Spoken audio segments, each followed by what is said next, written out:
Well, it seems that things have been moving very fast for Warhammer Imperium. We talked about this new magazine this morning.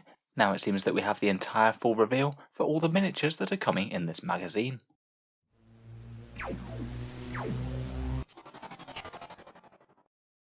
Hello and welcome back to Auspex Tactics, where today we're returning to take a second look at Warhammer Imperium, the weekly magazine where it's Necrons versus Space Marines, and for the amount of money it is, it looks like we're getting some quite good deals on some Warhammer miniatures.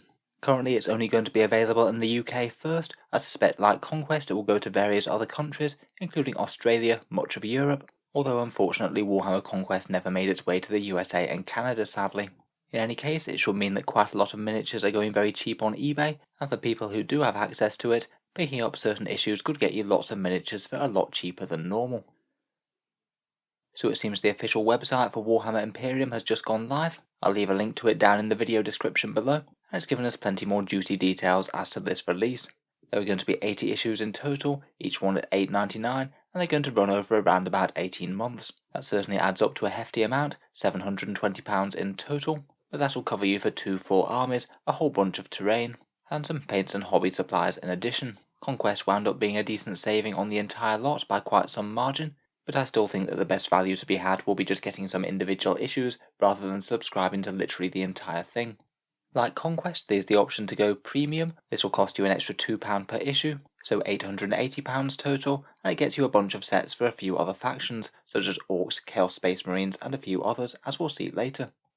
Interestingly enough, it's a bit more of a mix-up from just Space Marines versus Necrons. We did see the various different symbols on the logo of the magazine, Imperium, Admech and Sisters, and it does appear that there will be some Admech and Sisters miniatures coming with the magazine. Again, we can see exactly which ones later, though on the Xenos side it does just appear to be Necrons unless you get the premium expansion.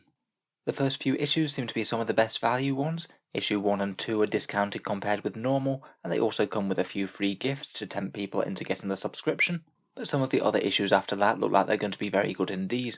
I can spot a Firestrike Servo Turret and Invader ATV among the issues. Even if these two are split across 2 issues, as I suspect that they might be, that'll still be a decent saving on buying them from Games Workshop. In particular for confirmed ones though, the one with 3 Scorpec destroyers in just looks very good indeed. You can buy them from Games Workshop for almost £35, but it'll just be £9 for one of these issues. So let's go through some of the most interesting things from the website. First of all, here's a breakdown of the first 4 magazines. The first one is just spectacular. It's £3 for the Indomitus Lieutenant and Royal Warden. Not too bad considering Games Workshop usually sells their character models as something like £17 for one of these guys. You even get the magazine and dice thrown in, so if you did want either of these models, it's pretty much an auto pickup. To be honest, even if you just wanted say Blade Guard Veterans or Necron Immortals, if you just did a little bit of conversion work with either one of those, they make pretty decent squad fillers.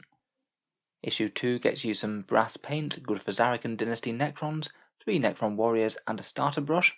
Again, not too bad seeing as that one's a little bit cheaper as well at £7. Getting a paint and a brush in addition to those models isn't bad. The next is 3 Assault Intercessors and a pot of blue paint. And number 4, as I mentioned, is a particularly good one. You get a pot of Lead Belcher silver paint, which I get through quite a bit, plus 3 Scorpec Destroyers and the Plasma Sight. I'm sure that one will be popular amongst Necron collectors. I think it could potentially be really quite a good deal to subscribe to the first couple of drops of these. For subscribers, you get a bunch of these included in the first couple of drops, some useful modelling tools including some clippers, glue and paints, and also one of those Citadel painting handles, which I haven't used myself but I've heard good things from other people. In terms of that premium subscription, where it costs you an extra £2 per issue, you'll get a few extra issues and some miniatures from 4 different factions, although I don't think they've said exactly when in the collection they would come. There's a small force of Chaos Marines with a Sorcerer and some Greater Possessed, some Termagants, Gene Stealers and a Broodlord. For Tau there's a Fireblade, Strike Team and Stealth Suits, and for Orcs there's some Boys, some Grots and a Big Mech with a Shock Attack Gun. It seems that you also get some nice green paint alongside the Orcs. Unless there are other things for premium content though, then that'd be an extra £160 for all of these miniatures.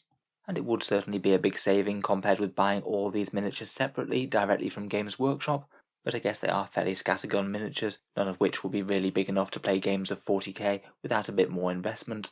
To be honest though, I think they're quite fun. They could be self-contained nice little painting projects that you could do alongside the rest of the collection. Finally, here we have an image that appears to show the sum total of the entire Imperium release run. Miniatures wise, not including paints and things, this will be what the £720 gets you. A very sizable force of Necrons, including some big things like a Triarch Stalker and an Annihilation Barge. The Space Marines feature some Eliminators and Suppressors, and have also got quite a hefty contingent of other Imperial units, including some Sisters of Battle with some Seraphim, and an Adeptus Mechanicus contingent, including some Battle Servitors and Skitarii. Plenty of terrain there in the background as well, of course. All of that will have some considerable value as well. So overall, I think that Warhammer Imperium is going to be quite popular, just like Conquest was before it. If you do have the money to spare, I can imagine it could be a really fun way to get into the hobby, small manageable chunks that build up each week until you have some really sizable forces on the go. It does have some good feeling attached, with them being discounted compared with being sold separately. For me personally, I think I might subscribe for the first couple of drops, where you get all those free gifts and the discounted issues, and then just lightly try and pick up some certain individual issues after that. It worked out pretty well with Conquest. I wound up picking up quite a lot of Intercessors, Reavers and Attack Bikes that way, and also a few Primaris characters. As always, I look forward to hearing your thoughts down in the comments below. Feel free to subscribe to Auspex Tactics if you'd like to see more videos. I do try and keep up with Games Workshop's releases as they come out. Finally, if you have been enjoying the channel and would like to help out keep these videos coming, I would just like to mention that I do have an Element Games affiliate link which is down in the video description. If you live in the UK and were thinking about picking up any Warhammer in the near future, Element Games is an excellent discount retailer with 10% or more off Games Workshop's products. If you click the link and order anything through them whatsoever, a small amount goes to Auspex Tactics without costing you any more at all. Can just be a way to help keep these videos coming if you are thinking about buying some miniatures anyway. In any case, a massive thank you for listening, and I'll hope to see you guys next time.